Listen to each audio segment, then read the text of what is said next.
Thank you, এতটুকুই যথেষ্ট ছিল। আমাদের দেরি হয়ে যাচ্ছে, যেতে হবে বলে সালার উঠে দাঁড়িয়ে পড়ে। ইম্মা অনিচ্ছা সত্ত্বেও উঠে তার সাথে যেতে লাগলো। আরও অনেক কিছু জিজ্ঞেস করার বাকি আমার। ইম্মা মনক্ষুণ্ণ হয়ে সালারের কাছাকাছি এসে বলে, যেমন? সালার খানিক রুক্ষভাবে বলে। ইম্মা তাৎক্ষণিক তার প্রশ্নের কোনো উত্তর করতে পারে না। লোকটি আমাকে আরও বেশি দুশ্চিন্তায় ফেলে দিয়েছে। ইম্মা তার প্রশ্নের উত্তর করে না, কিন্তু পার্কিংয়ে পৌঁছে গাড়িতে বসেই সালারকে এটি বলে, ইট ওয়াজ ইউর চয়েস। তুমি গিয়েছিলে ওখানে। সালার খানিক অনীহা ভরে বলে, সে তোমাকে যেতে বলেনি, তুমি নিজে গিয়েছিলে তার কাছে ভবিষ্যৎ দেখাতে। সালার, তুমি কি আমাকে ছেড়ে দেবে? প্রত্যুত্তরেই ইমামা হুট করে বলে ওঠে, লোকটির কথা শুনি, যদি তুমি এমনটা ভেবে থাকো তাহলে তোমার প্রতি আমার আফসোস।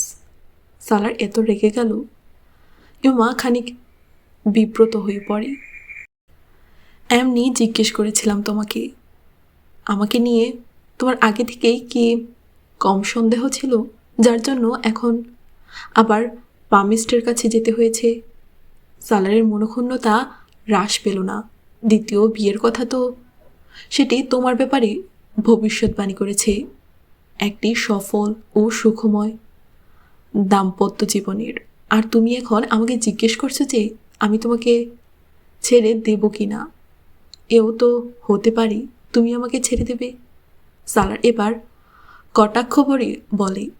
তাদের গাড়ি এখন মূল সড়কে চলে এসেছে। আমি তোমাকে কখনোই ছাড়ব না। ইমা সালার দিকে না তাকিয়ে স্বতঃস্ফূর্তভাবে বলছিল, তাহলে হতে পারে আমি মারা যাব, তারপর তোমার দ্বিতীয় হবে। হুট করে সালারের মাথায় তাকে উত্তপ্ত করার খেয়াল এলো। ইমা এবার অভিমানী চোখে তার দিকে তাকায়। বোকার মতো কথা বলো না। তাছাড়া তুমি বিয়ে করে নিও, আমি মরে গেলে একা থেকো না। এ কথায় ইমামা আরও অসন্তুষ্ট হলো। আমি একটা কথা বলছি আর তুমি সেখানে অন্য কথা শুরু করে দিয়েছ। আর আমার প্রতি এত দয়া দেখানোর প্রয়োজন নেই তোমার। সালার চুপ রইল। ইমামও এবার চুপ করে রয়। তুমি মূলত চাও যে আমি যেন তোমাকে বলি, যদি আমি মারা যাই তাহলে দ্বিতীয় বিয়ে করে নিও। কয়েক মুহূর্ত পর ইমামা একদম বলে ওঠে। সালার তার বুদ্ধি দেখে মুগ্ধ হয়ে গেল। তাহলে কি আমি করব না? সালার ইচ্ছে করেই তাকে অত্যন্ত শান্তভাবে জ্বালাতে লাগলো। ইমামা কোনো উত্তর না করেই অস্থির চোখে তার দিকে তাকালো। পামিস্টের কাছে যাওয়াই উচিত হয়নি আমার। ইমামার আফসোস হচ্ছে এখন। তুমি আমাকে সুদের ব্যাপারে কথা বলো আর এদিকে নিজেই বিশ্বাস করো আল্লাহ ছাড়া মানুষও মানুষের ভাগ্য বলতে পারে। সালার স্পষ্টভাষীর মতো বলছিল। আর সব সময় সে এমনই ছিল, কিন্তু তার স্পষ্টবাদিতা উমাকে কখনো এমন লজ্জিত করেনি যেমন এখন করছে। হাঁটু পানিতে ডুবে মরা বুঝি একেই বলে। মানুষ আমি, ফেরেশতা তো নই। জানি, তাছাড়া তোমাকে কখনো ফেরেশতা মনে করিওনি, তাই ভুল করার সুযোগ দিই তোমাকে, কিন্তু তুমি আমাকে দাও না। সালারের কথায় ইমামা কেবল তার মুখের দিকেই তাকিয়ে রয়। সে ঠিকই বলছে, খুব কম ভুল হয় তার কথায়। এটি মেনে নিতে ইমামার কোনো আপত্তি নেই। জীবন ও ভাগ্যের খবর যদি জ্যোতিষী চক্র, পাশা খেলা, রহস্যময় সংখ্যা, হাতের রেখা ও নক্ষত্রের মাধ্যমে জানা যেত, তাহলে আল্লাহ তাআলা মানুষকে বুদ্ধি দিতেন না, এগুলো দিয়েই দুনিয়াতে পাঠাতেন। সালার গাড়ি চালাতে চালাতে বলতে লাগলো, আর ইমামা লজ্জিত চেহারায় শুনতে থাকলো। ভবিষ্যৎ পরিবর্তন না করা গেলে সেটি জেনে কী লাভ? তার চেয়ে উত্তম হলো অদৃশ্য অদৃশ্যই থাকুক। ভবিষ্যতের খবর না জানতে চেয়ে আল্লাহ তাআলার কাছে তার রহমত ও করুণা প্রার্থনা করা অধিক উত্তম। প্রত্যুত্তরে ইমামা কিছুই বলতে পারে না। মাঝে মাঝে সালার তাকে নির্বাক করে দেয়, কিছু বলার যোগ্য রাখে না। এই বিশ্বাস ও ভরসাই তো তার পুঁজি। এই পুঁজি সালার কিভাবে লাভ করলো রাতে এই প্রথম। ইমামার অস্থির লাগতে শুরু করলো। সালার তার সঙ্গী, প্রতিদ্বন্দ্বী নয়। তারপর কয়েক মুহূর্তের জন্য তাকে তার প্রতিদ্বন্দ্বী মনে হলো। ইমানের পথে সে তার চেয়ে অনেক এগিয়ে গিয়েছে, কিন্তু কিভাবে তাকে পেছনে ফেলে গেল। সালারের সাথে সে কাবার চত্বরে বসে আছে। তার ডান পাশে সালার। এখানে আজ তাদের শেষ রাত। গত 15 দিন ধরে তারা এখানে আছে। বিয়ের 7 মাস পর তারা এখানে উমরা করতে এসেছে। ইহরাম পরিহিত সালারের উন্মুক্ত কাঁধের দিকে তাকিয়ে এক দীর্ঘ সময় পর ইমার সেই স্বপ্নের কথা মনে পড়ে। সালারের ডান কাঁধে কোনো ক্ষত চিহ্ন নেই, কিন্তু তার বাম কাঁধের পেছনে এখন একটি ক্ষত চিহ্ন রয়েছে, যে ক্ষতটি কিছুদিন আগে হাসি মুবিনের ছুরির আঘাতে এসেছিল। তুমি আগে কখনো আমাকে এই স্বপ্নের ব্যাপারে বলনি। ইমামার মুখে স্বপ্নের কথাটি শুনে সালার তাকে বলছিল, কবে দেখেছ তুমি এই স্বপ্ন? দিন, তারিখ, মাস, সময় সব কিছু মনে আছে ইমামার। কিভাবে বলতে পারে সে এটি? সেদিন সে জালালের সাথে দেখা করেছিল, এতগুলো বছরের অপূর্ণ অপেক্ষার পর। আর সালার নির্বাক হয়ে আছে, কারণ এটি সেই রাত যে রাতে একদিন সে এখানে তার জন্য কাকতি মিনতি করে দোয়া করেছিল। মনে আশা ছিল এই দোয়াটি কবুল হয়ে যাক, যদিও সে জানত না ইতিমধ্যে তার এই দোয়া আল্লাহ তাআলা কবুল করে নিয়েছেন। সেদিন আমি এখানে ছিলাম। চোখ কচলাতে কচলাতে সে ইমামাকে বলে। ইমামা এবার স্তব্ধ হয়ে গেল। উমরা করতে? সালার মাথা দোলালো, তারপর মাথা নত করে ঠোঁট কামড়াতে লাগলো। ইমামা কিছুই বলতে পারে না, কেবল তার মুখের দিকেই তাকিয়ে রয়। সেদিন তুমি এখানে না থাকলে হয়তো। একটি দীর্ঘ নীরবতার পর ইমামা কিছু বলতে চাইল, কিন্তু কথা পূর্ণ করতে পারে না।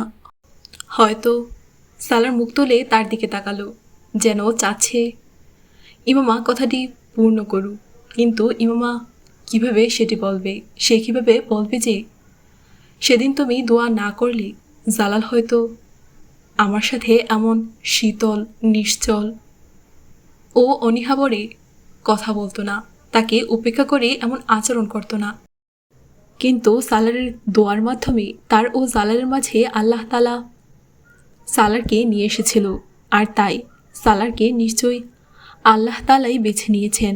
একটি দীর্ঘ শ্বাস ফেলে ইমামা সেসব যেন মাথা থেকে ঝেড়ে ফেলতে চাইল, কিন্তু সালারের কথাগুলো যেন তার কানে গেঁথে গেছে। এত বছরে আমি যখনই এখানে এসেছি তোমার জন্য উমরা করেছি। অত্যন্ত স্বাভাবিকভাবে সে তাকে বলে চলেছে। আর ইমামা কাঁদতে শুরু করেছে। তোমার পক্ষ থেকে প্রতি ঈদে কোরবানিও করেছি আমি। কেন? ইমামা ধরা গলায় তাকে জিজ্ঞেস করে।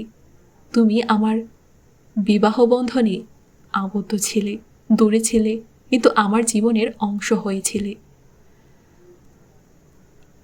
ইমামা কেঁদেই চলেছে। তার জন্য এই লোকটিরই কি সব কিছু করা দরকার ছিল? সালার হাফিজে কোরআন, এটিও সে এখন জানতে পারল। জালালের নাচ শুনে সে মন্ত্রমুগ্ধ হয়ে যেত, আর এখন সালারের তেলাওয়াত শুনে নির্বাক হয়ে রইল। এত সুন্দর তেলাওয়াত কোথায় শিখেছ তুমি? জিজ্ঞেস না করে থাকতে পারল না ইমামা। যখন কোরআন হেফজ করেছি তখন, এখন তো তা অনেক পুরনো হয়ে গিয়েছে। সালার অত্যন্ত সাবলীলভাবে বলছিল। ইমামা যেন কয়েক মুহূর্তের জন্য নিজের কানকে বিশ্বাস করতে পারল না। তুমি কোরআন পাক হেফজ করেছ? ডক্টর সাহেব তো কখনো বলেননি। ইমামা স্তম্ভিত হয়ে আছে। এত মাসে তুমিও তো কখনো বললে না। কি জানি, কখনোই মনেই আসেনি। ডক্টর সাহেবের কাছে আগত অধিকাংশ লোকই হাফেজ। আমার হাফেজ হওয়া ওনার কাছে কোনো বিরল কিছু নয়। সালার বলে চলেছে। কিন্তু তুমি এত অবাক হচ্ছ কেন? ইমার চোখে অশ্রুর একটি স্রোত বয়ে চলে। জালালকে উচ্চ মর্যাদায় অসীন করার একটি কারণ ছিল, সে ছিল হাফিজে কুরআন। আর আজ সে যার স্ত্রী, সেও হাফিজে কুরআন। এমন অনেক নিয়ামত আছে, না জানি আল্লাহ তাআলা কোন নেকির বিনিময়ে সেগুলো দান করেন, তার বোধগম্য হয় না। তিনি মানুষের হৃদয়ে কিভাবে অবস্থান করে তা সে শুনে এসেছে। তিনি হৃদয়ের ভার কিভাবে বুঝে ফেলেন তা সে দেখে এসেছে। ব্যাস, সব কিছু কেবল তার কোন শব্দেই হয়ে যায়। ব্যাস, এভাবেই, এত সহজ তার কাছে, এক পলকেই, নিঃশ্বাস নেওয়ার আগেই হয়ে যায়। এই মুহূর্তে আল্লাহ তাআলা সামনে থাকলে ইমামা তার পায়ে লুটিয়ে পড়ত, অঝরে কান্না করত। জীবনে অনেক কিছুই সে প্রার্থনা করেছিল, কিন্তু এটি তো কেবল চেয়েছিল। তিনি এত কিছু দান করেছেন, তার হৃদয়ে যাচ্ছে পুনরায় দৌড়ে হারাম শরীফে পৌঁছে যেতে। কান্না করছো কেন? ইমামা এই কান্নার কারণ জানে না। সে কাঁদতে কাঁদতে হেসে ফেলে। অনেক খুশি, তাই তোমার প্রতি কৃতজ্ঞ, সেজন্য নিয়ামতের শুকরিয়া আদায় করতে পারছি, তাই। সে কাঁদছে, হাসছে আর বলে চলেছে, তুমি একটা বোকা। তাই সালার যেন এর সারমর্ম বলে। হ্যাঁ, সেটাও। অশ্রু মুছতে মুছতে সে এই প্রথম সালার মুখে বোকা উপাধি শুনি মন খারাপই দেখালো না।